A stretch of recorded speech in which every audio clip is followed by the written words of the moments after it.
Hello friends NIOS DElEd को लेकर के जो है एक अपडेट आई है जो आप लोगों के लिए जानना बहुत जरूरी है। जैसे कि आप जानते हो कि एनआईओएस डीएलएड से रिलेटेड जो भी अपडेट आ रही है हम आपको इन्फॉर्म कर रहे हैं।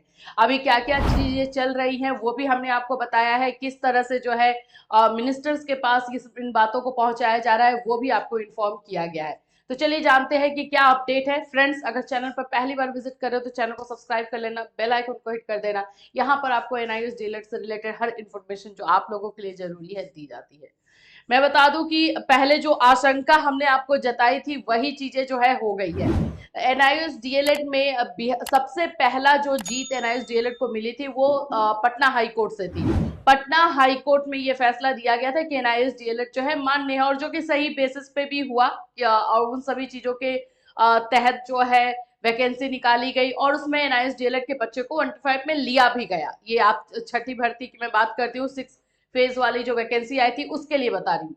तो ये सारी चीजें हुई, लेकिन जैसे ही सुप्रीम कोर्ट से ये फैसला आया है कि एनआईएस डीएलएड की जो है मान्यता रद्द की जा रही है, उसके बाद से ये मामला भी जग गया। अब इसमें जो है इस केस को चैलेंज किया जा रहा है, फिर से जो है इसको ओपन की करवाया जा रहा है। और इसकी आशंका मैंने आपको पहले ही बताई थी कि बिहार के बच्चे तब तक सुरक्षित रहेंगे जब तक कि बिहार से इस मैटर को ना उठाया जाए, क्योंकि जो सुप्रीम कोर्ट का डिसीजन आया है, फैसला आया है, उसमें पिछली भर्तियों के बारे में कोई भी बात नहीं की गई है। लेकिन अब पर्टिकुलर जो है बिहार में इन बातों को उठाया जा रहा है, तो पटना हाई कोर्ट में केस जो है दर्ज कर दिया गया है। और जो टीम सुप्रीम कोर्ट में एनआईएस डीएलएड के अगेंस्ट में थी वही टीम जो है यहाँ पर भी फाइट कर रही है, उसी ने जो है इस केस को रीओपन करवाया है। तो सोचो कि ये कितना इंपॉर्टेंट हो जा रहा है आप लोगों के लिए। दूसरी बात जो है मैं बताऊं तो एनआईओएस डीएलएड का मामला जब हाई कोर्ट में जो भी चलेगा, जहां भी जिस भी हाई कोर्ट में चले, सुप्रीम कोर्ट के फैसले को मद्देनजर रखते हुए ही चलेगा।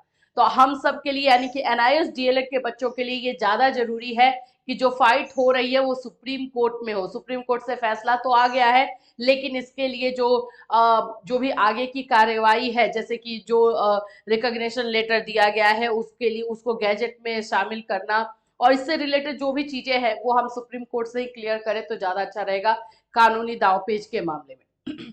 अब बात करते हैं कि ये मामला है कौन सा। तो ये वही मामला है जिसमें कि आप देख सकते हो, मैं यहाँ पे दिखा दूं आप लोग को, पेटिशनर चंदन कुमार सिंह का जो था, जिसको कि डिस्पोज किया गया है। ये आपको बोल सकते हो कि एनआईओएस डीएलएड के मामले को अब हर जगह से, जैसे उत्तराखंड से बात कर सकते हैं, पटना से बात कर सकते हैं, त्रिपुरा से बात कर सकते हैं, जहां जहां एनआईएस डीएलएड को जीत मिली थी अब पर्टिकुलरली उस स्टेट में उठाया जाएगा। और ये आशंका हमें पहले से थी कि यहाँ पर सबसे पहले बिहार में उठाया जाएगा, क्योंकि बिहार में इसी से रिलेटेड भर्तियां हुई हैं और बच्चे चाहेंगे ही कि इस मामले को जो है आगे ले जाया जाए अगर सुप्रीम कोर्ट का फैसला आया है तो प्लीज आप लोगों को जो है इस बात को जानना होगा कि हमारे लिए अभी जरूरी क्या है। तो हमारे लिए अभी ये जरूरी है कि एनआईओएस डीएलएड के जो रिकॉग्निशन लेटर है जो 22 सितंबर को मिला 2017 में, उस रिकॉग्निशन लेटर को गैजेट में शामिल करवाया जाए। अब ये कैसे होगा हमने आपको बताया है कि हमें इसके लिए मिनिस्टर्स जितने हैं उन पे जो है दबाव बनाना होगा ताकि इस मामले को आगे बढ़ाया जाए। एमएचआरडी से जो है एक लेटर जाना चाहिए एनसीटी में और तभी एनसीटी ये काम कर पाएगी। जैसे अभी कुछ टाइम पहले, कुछ दिनों पहले हमने आपको बताया था सभी बच्चों को दिल्ली जाना है, दिल्ली में ये करना है, लेकिन ज्यादा बच्चे वहां नहीं पहुंच पाए।